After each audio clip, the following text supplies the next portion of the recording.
Hello नमस्कार, स्वागत है आप सभी का मेरे यूट्यूब चैनल कोयल टैलेंट हब पर। आज हम मैथ्स में क्लास 8 की प्रश्नावली कराएंगे। सबसे पहले मैंने प्रश्नावली नंबर 12.1 से शुरू किया, उसके बाद हम पूरी 8th क्लास का सिलेबस हमारे यूट्यूब चैनल पे करवाया जाएगा, इसलिए हमारे चैनल को लाइक शेयर एंड सब्सक्राइब जरूर करें। जैसे ही हमें फर्स्ट क्वेश्चन दिया गया है, फर्स्ट पार्ट कि 12 x और 36 इनका सर्वगुणनखंड निकालना। तो देखिए सर्वगुणनखंड कैसे निकाला जाता है। 12x को लिख देंगे, उसके बाद 12 के फैक्टर करेंगे, जैसे कि 2 दूनी 4 और 4 तिये 12। फैक्टर का मतलब होता है कि जो हमें संख्या दी गई होती है उसको हम कितने छोटे टुकड़ों में बांट सकते हैं, और वो भी कैसे टुकड़ों में, अभाज्य संख्याओं के टुकड़ों में। तो 2 गुणा 2 गुणा 3, 2 दूनी 4 और 4 तिये 12, और गुणा x को हम x के तौर पे ही रखेंगे। उसके बाद में आप देखिए 36 को हम बांट सकते हैं, 2 दूनी 4, 4 तिये 12, 12 तिये 36। ठीक है। अब सर्वगुणनखंड का मतलब ये होता है कि हमें जितनी भी संख्याएं दी गई है उनके जो गुणनखंड की है उनमें क्या क्या पार्ट कॉमन आ रहा है। जो देखिए 2 और 2, 2 आ गया, फिर एक बार और 2 कॉमन आ रहा है तो 2 हमने ले लिया, फिर एक बार 3 कॉमन आ रहा है, फिर इसमें 3 और इसमें x है, कुछ भी कॉमन नहीं है, तो ये 3 चीज़ कॉमन आ गई। तो क्या कॉमन आया, 2 दूनी 4, 4 तिये 12, यानी कि इन दोनों संख्याओं का सर्वगुणनखंड क्या हो जाएगा, 12। ऐसे ही हम आगे संख्याओं के गुणनखंड देखते हैं। देखिए जैसे 2y और 22xy दे रखा है, 2y का हो जाएगा 2 इंटू वाई, 22xy का हो जाएगा 2 into 11 into X into Y. तो दोनों में कॉमन क्या आ गया, 2 इंटू वाई, तो सर्वगुणनखंड हो जाएगा 2y। आगे देखिए 14pq और 28p² q²। तो 14pq का 2 into 7 into p into Q, and 28p² q² का हो जाएगा 2 into 7 into p into p into q into Q. Square का मतलब होता है p² यानी कि p इंटू b और q² यानी कि q इंटू क्यू। अगर यहाँ पे क्यूब दी होती तो p को हम 3 बार लिख सकते थे। तो सर्वगुणनखंड आ जाएगा 2 into 7 into p into Q, यानी कि 14pq। ठीक है। आगे वाला देखिए 2x 3x² एंड 4।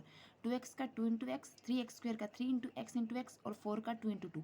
अब आप देखिए इसमें 2 है पर इसमें 2 नहीं है, इसमें x है, इसमें x है पर इसमें x नहीं है, यानी कि तीनों में एक चीज़ कॉमन नहीं आएगी। कुछ भी कॉमन नहीं होता वहाँ पर हम कॉमन एक मानते हैं, यानी कि इसका सर्वगुणनखंड क्या हो जाएगा, 1 हो जाएगा।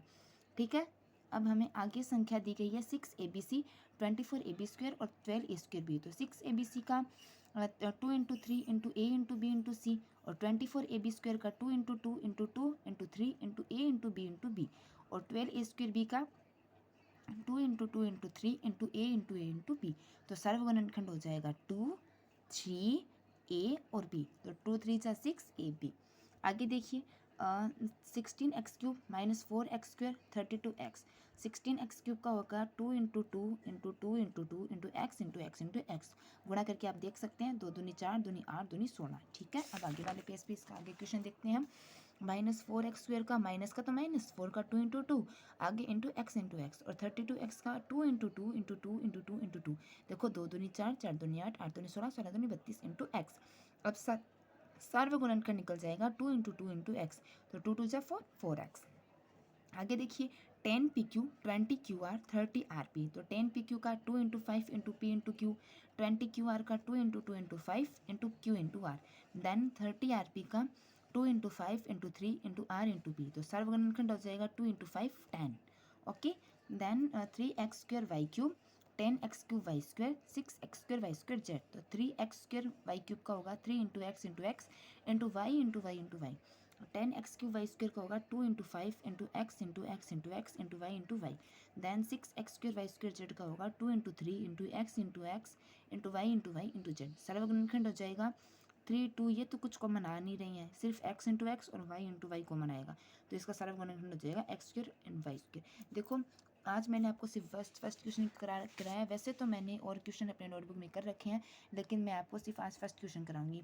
बताइए आपको अगर मेरा फर्स्ट क्वेश्चन समझाने का तरीका बढ़िया लगा हो तो हमारी वीडियो को लाइक शेयर एंड सब्सक्राइब जरूर करें। Thanks for watching.